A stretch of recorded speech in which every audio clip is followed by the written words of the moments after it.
For centuries, silver has embodied wealth and power, often overshadowed by its flashier cousin, gold. But beneath the surface, a relentless struggle for control over this ancient metal has been waged, culminating in a modern battlefield where shadowy forces manipulate markets and ordinary investors face unprecedented risks. The narrative of silver is not merely economic, it is a saga of ambition, political intrigue, and breathtaking financial maneuvers. To understand the present, we must first look to its turbulent past, where the seeds of today's potential market manipulation were sown. The late 19th century witnessed one of the first major attempts to corner the silver market, an endeavor that deeply intertwined with American monetary policy. Following the Coinage Act of 1873, dubbed the Crime of 73, the United States demonetized silver, effectively ending bimetallism and adopting a de facto gold standard. This deeply unpopular move, championed by financial elites, sparked widespread resentment among farmers and miners, particularly in the West, who believed it benefited bankers and industrialists at their expense. The price of silver plummeted, hurting those who relied on it. This period set the stage for two wealthy brothers, Nelson W. and William H. Flagler, to attempt to profit from silver's depressed state. Their scheme, though not a full corner, involved leveraging political connections and the anticipation of a return to bimetallism. Their efforts, however, were ultimately dwarfed by the sheer scale of global silver production and the entrenched power of the gold standard proponents. This era solidified a fundamental truth: manipulating a global commodity like silver requires immense capital and a coordinated strategy that few individuals or even small groups can sustain against broader market forces and government policies. Fast forward to the early 20th century. The global financial landscape was evolving, but silver remained a critical component of many national reserves and industrial applications. However, it was the 1970s that provided the most dramatic and arguably definitive historical precedent for attempted market cornering. The Hunt brothers' audacious bid. Nelson Bunker Hunt and William Herbert Hunt, sons of the legendary oil tycoon H.L. Hunt, embarked on a mission to control the world's silver supply. They were driven by a passionate belief that inflation and political instability would lead to a dramatic rise in hard asset prices. Viewing silver as severely undervalued, their campaign began in 1973, quietly accumulating physical silver and futures contracts. By 1979, the Hunts, alongside several Saudi Arabian partners, controlled an estimated 1/3 of the world's deliverable silver supply. Their holdings amounted to over 100 million ounces of physical silver and substantial futures positions on the COMEX, Commodity Exchange Inc. in New York. The scale was staggering. The price of silver, which had hovered around $6 per ounce in early 1979, surged to nearly $50 per ounce by January 1980. This parabolic rise was unprecedented, unleashing chaos across financial markets. The Hunts' action sent shockwaves through the financial establishment. The sudden increase in the price of silver threatened to bankrupt numerous brokerage houses that had short positions and were struggling to meet margin calls. Concerns grew that the Hunt brothers could effectively dictate the price of a critical industrial metal, impacting everything from photography to electronics. The regulatory bodies, particularly the Commodity Futures Trading Commission, CFTC, and COMEX, found themselves in an unenviable position. They were tasked with maintaining market integrity without overtly interfering in free market operations. On January 21, 1980, COMEX enacted Silver Rule 7, severely restricting the purchase of additional silver futures contracts, allowing only liquidation. This move was explicitly designed to deflate the speculative bubble created by the Hunts. The market, which had been driven by the perception of an ever-tightening supply, began to crack as the Hunts were forced to liquidate positions to meet margin calls they could no longer satisfy. The dominoes began to fall. The climax arrived on March 27, 1980, a day now famously known as Silver Thursday. The price of silver plummeted from $21.65 per ounce to $10.80 per ounce. In a single day, a catastrophic 50% drop. The Ensuing panic led to widespread bankruptcies among smaller brokerage firms and left the Hunts facing billions in losses and margin calls they couldn't cover. They were nearly ruined. The US government intervened, facilitating an emergency loan package worth $1.1 billion from a consortium of banks to prevent a systemic financial collapse sparked by the Hunts' default. The brothers eventually faced civil lawsuits and were sanctioned by the CFTC, being banned from trading commodities for a period. The Hunt brothers saga serves not just as a cautionary tale about the perils of cornering a market, but also as a testament to the immense power of concerted regulatory and institutional resistance.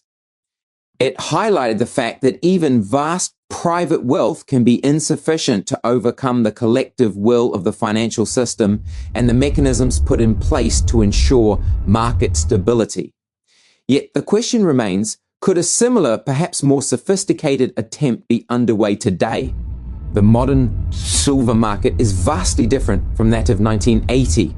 It is more globalized, more interconnected through electronic trading, and arguably more opaque due to the proliferation of derivatives and complex financial instruments. The primary players are not just wealthy individuals, but vast multinational corporations, central banks, and powerful financial institutions. The methods of manipulation, if they exist, would likely be far more subtle and insidious than the overt accumulation of physical metals seen with the Hunts. Consider the role of the London Bullion Market Association, LBMA, and the COMEX. These are the giants of global precious metals trading. The LBMA fixes the reference price for silver, and COMEX, operated by the CME Group, is the world's leading futures exchange for precious metals. A significant portion of silver trading occurs not in physical metal, but in paper claims, futures contracts, options, and exchange-traded funds, ETFs like SLV, which are theoretically backed by physical silver. Critics and conspiracy theorists have long pointed to the discrepancy between the theoretical paper supply of silver and the actual physical supply. Some argue that the sheer volume of paper claims dramatically exceeds the amount of silver physically available for delivery, creating an artificial suppression of price. They contend that this paper-silver market allows major banks and financial institutions to exert enormous downward pressure on prices, benefiting their short positions and preventing a natural price discovery mechanism from pushing value higher. This idea gained significant traction in the 2000s and 2010s. Prominent voices such as GATA, Gold Antitrust Action Committee, have relentlessly campaigned, alleging that central banks and bullion banks actively collude to suppress gold and silver prices to maintain confidence in fiat currencies. While government agencies and banks deny such claims, the historical precedent of market manipulation in other commodities, like LIBOR or foreign exchange markets, lends a degree of credibility to the idea that such schemes are not beyond the realm of possibility. Let's examine how this might occur in the present day. A short squeeze scenario, similar to what occurred with GameStop in early 2021, is often cited as a potential trigger for a silver market crash. A short squeeze happens when the E of an asset shoots up, forcing investors who bet against the asset, short sellers, to buy it back to limit their potential losses. If the short interest is high and the available float of the asset is low, this can create an exponential price increase. In the context of silver, some analysts maintain that many large financial institutions hold massive short positions in silver futures. Should a significant inflow of capital target physical silver or silver-backed ETFs, or if supply disruptions were to occur, these short sellers could face immense pressure. Forcing them to cover their positions by buying back futures could ignite a short squeeze, causing the price to skyrocket. This, in turn, could trigger widespread defaults and chaos. The financial data sometimes supports the concern. For instance, the Commitment of Traders, COT, reports from the CFTC often show that commercial traders, typically large banks, hold substantial net short positions in silver. While this is often explained as hedging by producers and industrial users, critics argue that the scale of these positions far exceeds legitimate hedging needs and points to speculative or manipulative intent. Consider the events of February 2021.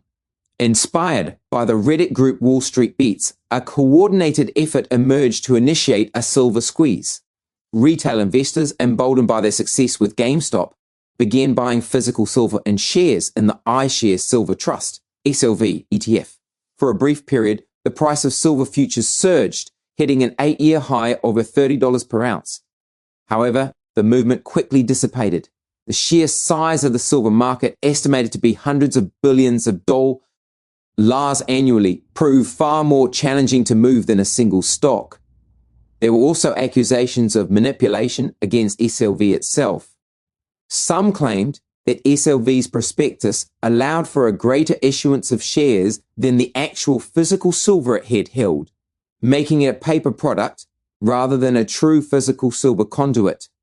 While BlackRock, the issuer of SLV, denied these claims and maintained it was fully backed, the incident highlighted the deep suspicion that many investors harboring about the integrity of the silver market. Another mechanism for potential manipulation involves the strategic dumping of large quantities of futures contracts during periods of low liquidity. By executing massive sell orders at precise times, often in the dead of night for major financial centers, a large player can deliberately drive down the price, triggering stop losses and creating a downward spiral. This is often referred to as spoofing or price capping, where orders are placed with no intention of execution solely to influence prices. Such practices have led to regulatory actions against banks like JPMorgan Chase, which was fined nearly $1 billion in 2020 for manipulating precious metals and treasury futures markets over a period of years through spoofing and other illicit practices. This significant regulatory action confirmed that such manipulation can and does occur. The implications of a major silver market crash, whether intentional or accidental, would be profound. For investors holding silver, it would represent a significant loss of wealth. But beyond that, it could trigger a broader crisis of confidence in the integrity of commodity markets. If a fundamental commodity like silver can be so easily manipulated, what does that say about the entire financial system? It could lead to a flight from paper assets into other perceived safe havens, or even a widespread questioning of the global financial architecture. The why behind an intentional crash could be multifaceted. Some theories suggest a desire by major financial players to maintain the dominance of the existing fiat monetary system, fearing that a surging gold and silver price would signal a loss of faith in national currencies. Others speculate about a geopolitical motive, where controlling commodity prices impacts the economic stability of nations heavily reliant on resource exports or imports. Yet another angle posits that it's simply about immediate profit, building large short positions and then crashing the market to profit from the subsequent decline, or buying discounted assets after a crash. The physical market for silver is also increasingly strained. Industrial demand, particularly for solar panels, electric vehicles and electronics, is projected to grow significantly. Silver is an indispensable component in these green technologies. This rising demand, coupled with dwindling new discoveries from mining operations and the fact that silver is often a byproduct of other metal mining, like copper and lead, suggests that supply may struggle to keep pace. This fundamental supply-demand imbalance creates fertile ground for volatility and potential manipulation. If the physical supply truly tightens, the paper market will eventually be forced to reconcile with that reality. The ongoing consolidation in the mining industry also plays a role. Fewer larger companies control much of the world's silver output. This reduced competition could, theoretically, make supply more susceptible to cartel-like behavior, although direct evidence of such behavior is scarce and difficult to prove. Furthermore, strategic stockpiling by nations can remove significant portions of the global supply from circulation, creating artificial scarcity. What are the warning signs that such an event might be unfolding? Unusually divergent price movements between physical silver and silver futures contracts, particularly when futures are trading at a substantial discount, contango or premium backwardation that doesn't align with fundamental supply and demand. Sudden, sharp price drops without apparent news or catalyst, especially during thinly traded hours. Persistent calls for delivery of physical silver from ETFs or exchanges that struggle to meet those demands. And perhaps most importantly, a consistent pattern of regulatory fines and actions against major financial institutions for market manipulation in precious metals. The JPMorgan Chase scandal, which resulted in a deferred prosecution agreement and a $920 million fine in 2020 for spoofing in the precious metals and US Treasury futures market, served as a stark reminder. From 2008 to 2016, JPMorgan traders placed thousands of illicit orders, often creating the false impression of demand or supply to manipulate prices. This was not a small, isolated incident, but a systematic 8-year scheme that demonstrated sophisticated algorithms and a concerted effort to distort market prices for profit. If such practices are proven to have occurred over nearly a decade by one of the world's largest banks, it is not unreasonable to consider that similar, perhaps less detectable activities could be ongoing or could be initiated by other powerful entities. The threat of a deliberate crash is not a distant historical echo of the Hunt brothers. It is a live debate among investors and analysts today, fueled by the opaque nature of modern financial markets and the proven track record of certain institutions to engage in manipulative behavior.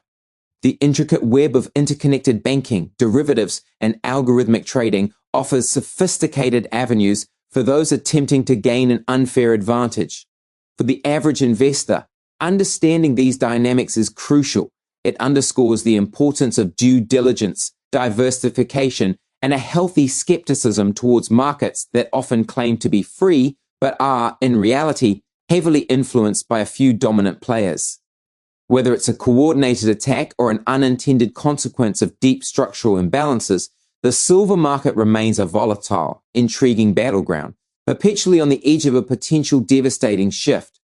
The warning signs for those attentive enough to discern them are perhaps already here.